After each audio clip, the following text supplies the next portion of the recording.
Welcome to the Big Book Roundtable of the RICO 12 family of recovery resources targeted at people from all over the place. Wherever you're from, whatever you believe, whatever you do, whatever is the manifestation of your disease of alcoholism, we welcome you. I am Justin B. I'm a child of an all-powerful and perfectly loving God and a multidisciplinary addict living in miraculous recovery, and I'm blessed to be the moderator of this roundtable. I'm joined by David G. and Nikki M., two of my favorite people in the world. The three of us are striving to live in the miracle of recovery one day at a time, and just grateful to have them here. So, David, why don't you come off mute and just introduce yourself? Tell us a little bit about what's happening in your life today. All right, Justin, thank you for your service as always. Nikki, I'm always honored and blessed to be at the table with you, so thank you for being here with us today. I'm David G. I'm an alcoholic addict of many sorts. I live in Oklahoma in the USA. I was given the gift of recovery on August 8th of 1994, and life today is really, really good. You know, I have an aging mother who is deteriorating, and, I've done this kind of work for many years, so it's a blessing that I know exactly what to do, when to do, and how to do it. Just need some willingness from her. So that's what we're working on today. I don't have a lot of trust in her or me, but I got a whole lot of trust in God. So it's going to be all right. Thanks a lot. Thank you, David, and thank you for being here with us today. There's lots happening, and we're just grateful to have you. Nikki, take a minute and introduce yourself and tell us what's going on in your life. Hi, everybody. I'm Nikki M. And yes, I mean, I'm here with my brothers. I actually do have real live human brothers, but these two at the table are my real life human brothers. I don't even know how to describe it any other way. I'm just really grateful. I just got off the noodle with Nikki, 9 a.m. Eastern Standard Time, Monday meeting, and we had, over almost 120 people today, just getting pumped up. And then I came in here and I'm just like, life gets lifey. And, I just want to just say that if you're caring for elderly parents or any elderly people in your life, these are the reasons we need to stay in the rooms, is because on those times when it's not easy to deal, I need you guys. I got my mom living in my home. I won't make it if I'm not here at the table with you guys. Thank you. And thank you, Nikki. And I'm just grateful to be able to sit with you. You know, my life has been an adventure over the last month. I think everybody's lives have been adventures. Life keeps on lifing. And as Nikki said, life gets lifey. But it's good. It is good that to have these principles to lean on an all-powerful, perfectly loving God to lean on in these times that makes them even good, even full of joy, even in the hard times. So, all right, today we're going to continue. We're going to start reading chapter 7. Last time we finished off chapter 6, and we're jumping into working with others. I'm excited to get into this chapter now. I mean, it's been good, so good over what we've been doing. Today we're going to read all of page 89, the first page of chapter 7, Working with Others, and then we're going to dive in, do some line-by-line commentary, experience strength and hope, maybe some history, wherever this leads us. So grab your big books, your pen, your paper, your highlighters, and let's dive into this. All right, I'm going to start reading. Chapter 7, Working with Others. Practical experience shows that nothing will so much ensure immunity from drinking as intensive work with other alcoholics. It works when other activities fail. This is our 12th suggestion. Carry this message to other alcoholics. You can help when no one else can. You can secure their confidence when others fail. Remember, they are very ill. Life will take on new meaning. To watch people recover, to see them help others, to watch loneliness vanish, to see a fellowship grow up about you, to have a host of friends. This is an experience you must not miss. We know you will not want to miss it. Frequent contact with newcomers and with each other is the bright spot of our lives. Perhaps you are not acquainted with any drinkers who want to recover. You can easily find some by asking a few doctors, ministers, priests, or hospitals. They will be only too glad to assist you. Don't start out as an evangelist or reformer. Unfortunately, a lot of prejudice exists. You will be handicapped if you arouse it. Ministers and doctors are competent, and you can learn much from them if you wish. But it happens that because of your own drinking experience, you can be uniquely useful to other alcoholics. So cooperate. Never criticize. To be helpful is our only aim. And as I read that, I just got chills. I love seeing this happen in our lives, but I want to hear what David has to say about this. David, why don't you jump in and share a little bit for us? Yeah, absolutely, Justin. Again, thank you for your service. This is a pretty unique chapter, as are all of the chapters in the Big Book. But up to this point, we've been talking about we all the way through these first 6 chapters. But if you notice, about 14 times the word is you mentioned on page 89. This is something that we do, but it's something that I do. This is something that I have been blessed to do for over 30 years now, is to work with others, taking them through the Big Book of Alcoholics Anonymous and showing them a new experience.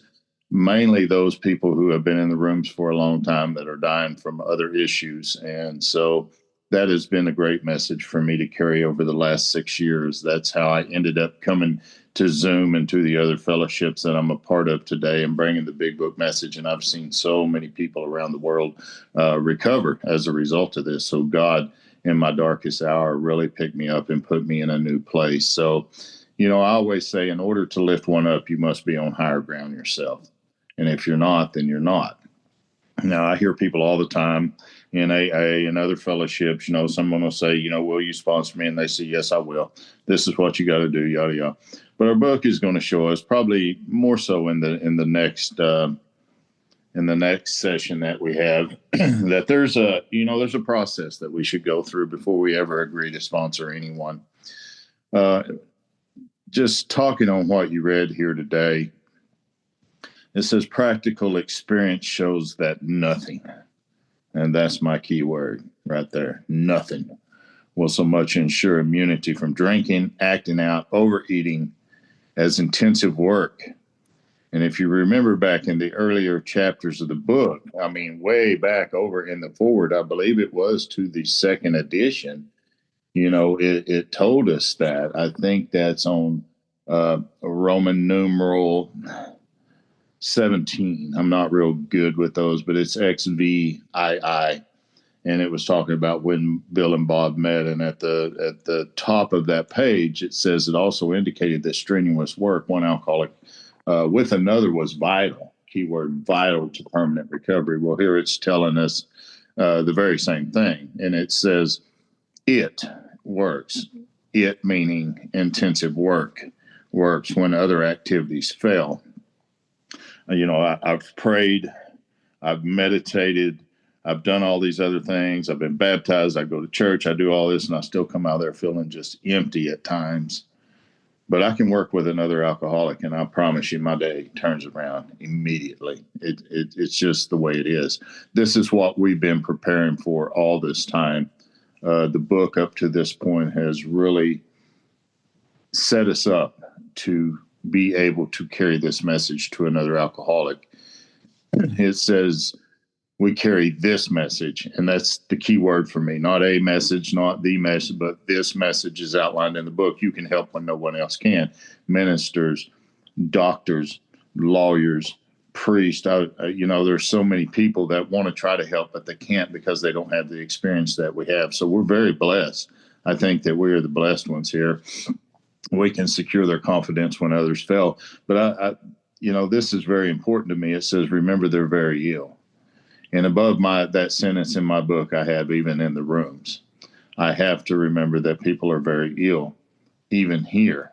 Just because we come in and go to meetings and we get a little this, that, it doesn't mean that that's a long way from being recovered from a hopeless state of mind. Life will take on new meaning. There's my promise to watch other people recover, not to hear about it, not to talk about it in meetings, sit there and talk about that, but to watch people recover, to see them help others. That's a vision. Notice it says to watch loneliness vanish, to see a fellowship grow up, have a host of friends. Have friends all over the world today. This is an experience you must not miss. We know that you won't want to miss it. Now, a lot of people, I think they have the wrong idea when it comes to meetings. I hear people with lots of years running around. I got to get to the meeting. I got to be at the meeting. I got to be at the meeting. It helps me. It helps me. It helps me. But this sentence tells me, hell, it's nothing about me. In those days, they had very few meetings, in fact. But frequent contact with newcomers, and that's usually at the meetings and with each other, that's the bright spot of my life. That's why I should be at a meeting, is to find frequent contact with newcomers. And so, we could read on down, but, I love what it says. I mean, it just lays out a beautiful plan. Toward the end of this, it says, you'll be handicapped if you try to arouse prejudice in them, this and that. But because of your own drinking experience, you can be uniquely useful. I hear people in the room say all the time, you're not unique. We're not unique anyway at all. Well, my book says something different right there. It says it happens that because of your drinking experience, acting out, whatever it may be, that you can be uniquely useful. So by God, what I hear in the meetings when it comes to that, I'll just laugh that off or blow it off. I take them to page 89, say you're full of shit, have a good day, and move on. We can be uniquely useful to other alcoholics. We can do what they can't, and that's to help them to recover. To be helpful is our only aim. Today, I still work with a lot of people, but I've really cut back in the last probably year and a half. I've really, really cut back. To get into my lineage now is really hard to do because I just don't work with a lot of people that aren't serious. I do that by what we're fixing to look at in the next session. But if you go to page 24 in our book, or page 25, I'm sorry, down at the bottom, last couple of sentences, it talks about going on to the bitter end, blotting out the consciousness of our intolerable situation, the other to accept spiritual help. But these words right here, this we did because we honestly wanted to, and we were willing to make the effort. If I don't see that kind of desperation in a new person, whenever I do the interview process on page 90 with them, I'm not going to work with them. And people tells me, no, you got to do that. No, I don't. I don't have to do that, and I'm not going to do it unless they're deadly earnest. I work 70 hours a week driving a semi. I've got a wife that I spend the rest of the time with. Now I've got an aging mother I'm taking care of. I've got sponsees that I work with diligently in this book, and I just don't have time for bullshitters. It's not trying to be mean. It's just the way it is. So anyway, that's my take on what we've read here today, Justin. Thanks for calling on me. Thank you, David. I appreciate that. I'm looking forward to continuing and this discussion. But Nikki, talk to me about what your takeaways and what your experiences with these paragraphs on this page. Well, thank you. And I just love David so much. Thanks, David, for sharing. And my experience is a lot the same as what just David said. Like, I used to sponsor anyone and everyone I could get my hands on. And now I'm the power of attorney for 3 fossils. Now, don't be offended. That's a loving term of endearment for my 3 seniors, and they know it, and we all laugh. But yeah, like life is getting, like we said, lifey. So look at the chapter. It says working with others. It's not just working with sponsees. It says working with others. Others includes everybody, including myself. Now, I've heard a speaker say, we're not included in others. Well, if God is deep down inside every one of us, then I'm included. I'm you, you're me. So, and at the top of my book, I wrote, and I heard this from, I think it was Bob Darrell in Vegas. He was one of my favorite speakers. But it says, in a sea of me, sponsees are the lifeboat. See, I'm all about me. I'm dying in the disease of alcoholism. And the minute someone calls me, needs me, gets me out of self, I'm out of me. And I need sponsees. And I have another note here that says, we don't help others because they are sick, but because we are sick. Now I put BW, and I have a sponsor and his initials are BW, and it's not Bill Wilson. So I'm never sure if it's, I'm never sure. I got to write these things out. Anyway, working with others is exactly like, I'm very selective on who I can work with because I'm building a team. I'm multi-level marketing for God. I want to watch miracles. And my paycheck is all of this stuff they talk about. So nothing on the planet. And people will run and go, but Nikki, there's doctors. And how dare you tell people not to take medications? I didn't say that. I said nothing on this planet will ensure immunity from my crazy thinking as intensive work one-on-one. And I'm in a couple group chats, and we have a monthly meeting where once a month everyone comes and does this workshop with this workbook that I sponsor. It's a condensed version of the Big Book. And someone said, you can't sponsor that way in a group setting. Well, we're not sponsoring that way. We're overviewing once a month the workbook or the Big Book, but we're intensively working one-on-one, line by line, word by word through this work. And it works. Yeah, intensive work works and I go deep on this. All other activities fail. And what are the other activities? Because you have to fish heavy on step one when you're taking someone through. So it's like you go through everything. Even being in jail didn't work. Oh, that's right, Nikki. Having another baby 12 years later did not work. Moving to Toronto, Canada from Orange County, California didn't work. All the doctors, you name it, the meds, you name it, doesn't work. You gotta show them the other activities. And it says, I love what David said, because it's carry this message for a long time. And I did it, and I've watched other people do it. Carry my message, carry my watered down message, what I've heard in the rooms, which is all fake news. And I can help when no one else can. And I want to go deeper, because my sponsor is not a sex and love addict. I wouldn't even say he's codependent, but not on people. He's codependent on his reputation. He really likes what other people think of him. But long story short, he slams bourbon and cocaine. I do not. And he could help me when no one on the planet could, because it's the disease of self, not what you have in your hand. That's just a symptom. And all these promises are so true for me. Like, my life has new meaning, Justin. I lost my job in COVID. I still am not married because we still live in other countries. Life is lifey. And my life has new meaning. I just came off my Monday morning noodle meeting that I've never missed since its inception. And every Monday I start my week out having definite meaning. A woman on there shared today, Justin, that she's 2 weeks off crack cocaine. And her next sentence was, I know that's not long. And I think the crowd, because you've seen the crowd go wild when someone hits a score or a home run, the crowd went wild, because we're not going to have to bury this woman. So life takes on new meaning. To watch people recover. I am not lonely. My phone blows up. Actually, right now, I right after this, you guys know we have a packed day. It doesn't stop for me. And I have a fellowship, right here where it says, newcomers are the bright spot. My line out says, create your own 100.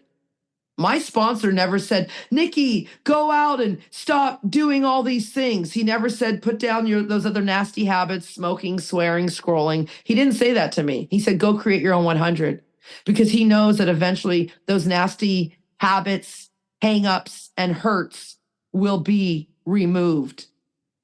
Okay. So I want to say, this is a life instruction book. I do get handicapped because I like to arouse prejudice. I have a political hat I wear. I'm not going to talk about it because, we're on a podcast and we want to be inclusive. And people judge me when I wear it. It's more of a social experiment. And then someone said to me the other day, Nikki, why do you wear it if you don't want to get upset?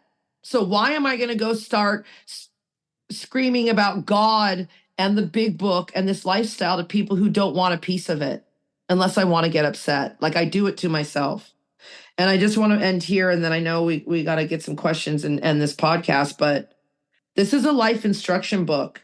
This is not just for sponsoring this chapter. This is how you live life. So never criticize. There's an instruction that Nikki fails pretty much every day. I like to criticize my government. And then it says, to be helpful is your only aim, Nikki. But I forget that instruction too. So I'm just grateful to be reminded of all this, because my forgetter is working overtime, especially when I have brain fog in menopause. Thank you, Nikki. Love these comments, this commentary on what we've got going in Experience, Strength, and Hope. I think I want to wrap this up a little bit differently than typical. Typically, I ask a question, we do some takeaways, but as I was reading this and listening to you guys, what I'd like to do is take a couple minutes each and just share an experience where we have been able to be uniquely useful to other alcoholics in places where it just didn't make sense. I had one of these and I'll start us off. Just yesterday, I'm at church. I'm I have recently been placed in a position of where I'm a minister, a priest, or whatever that looks like in my faith.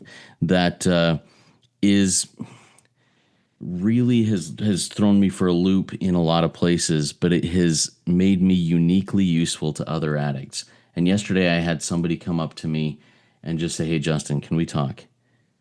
And we went into a room and we just talked, and he spilled a whole lot of stuff on me that just, was very personal, very private, very vulnerable.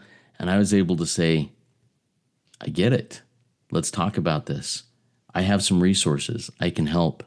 I'm not going to sponsor this person. That wouldn't be appropriate, but I can get them and pointed in the right direction on that." So it was just really, really cool that God does for me that which I could not do for myself, and puts me in uniquely in unique places to be uniquely useful to other alcoholics. David, are you willing to share just a little bit of a story that may be where you have been able to be that way in your life? Yeah, absolutely, Justin. And God, there are just thousands upon thousands of those stories. But the one that came to mind while you were talking, and I'm so grateful for you and the work that you do. You're in a uniquely useful place to help a lot of people in the fellowships, and I'm grateful for that.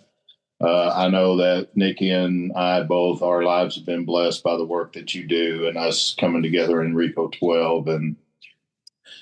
But to answer your question, in 2019, I come into SA dying from sex addiction after 25 years of being sober and living a pretty good life in recovery and working with a lot of people in Alcoholics Anonymous.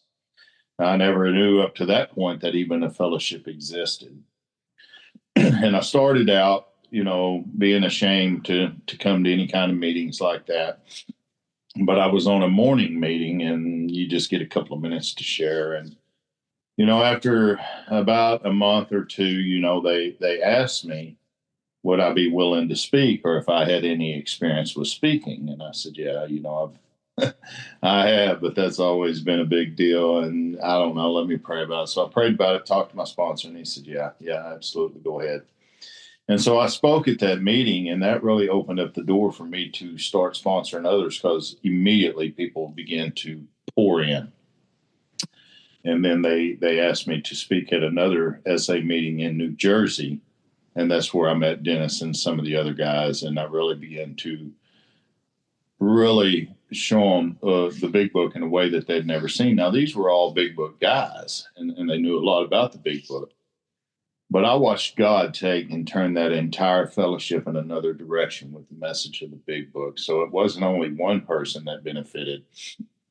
It has turned out to be thousands and thousands and thousands of people all around the world now. And it's just amazing what God will do with us whenever we're willing to open up. Because I told them, I've struggled in this area all of my life. I don't know if I can stay sober here, but hell, if I can help you, let's give it a shot. And that turned out to be the best thing I could have ever done, because although I had a couple of hiccups along the way, I can tell you my life today is good in that area. And so I've watched other people take this book, do the inventory the way that I do it, do the interview process. No one even knew about the interview process up to that point. So yeah, and like I say, there's stories up on stories, but if I want to do it collectively, that was the biggest event of my life. Today I've watched an entire fellowship turn and go deeper into the Big Book, the steps, and I've seen so many people recover, not only on my watch and my one-on-one, but the guys that I sponsor. And we have got a hell of a lineage, and so grateful that so many are a part of it. So thank you, Justin. Thank you. Thank you, David, for sharing that. Beautiful. Nikki, how about you? Where have you been able to be uniquely useful to other alcoholics? Well, I mean, you guys know you have so many stories. You guys have uniquely helped me in ways you don't even, both of you have no idea. I have two because I'm greedy. I've been able to uniquely help my mom. If I was not in this work, when her husband killed himself, I would have said, too bad, go deal with your life. But instead, I moved her into my home and I gave her my master bedroom. And I live with her and her untreated alcoholism daily.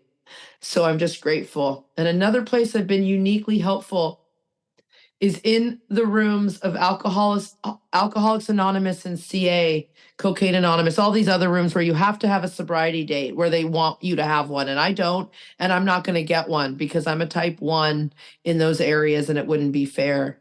And I watched a man who has 8 children from a lot of women.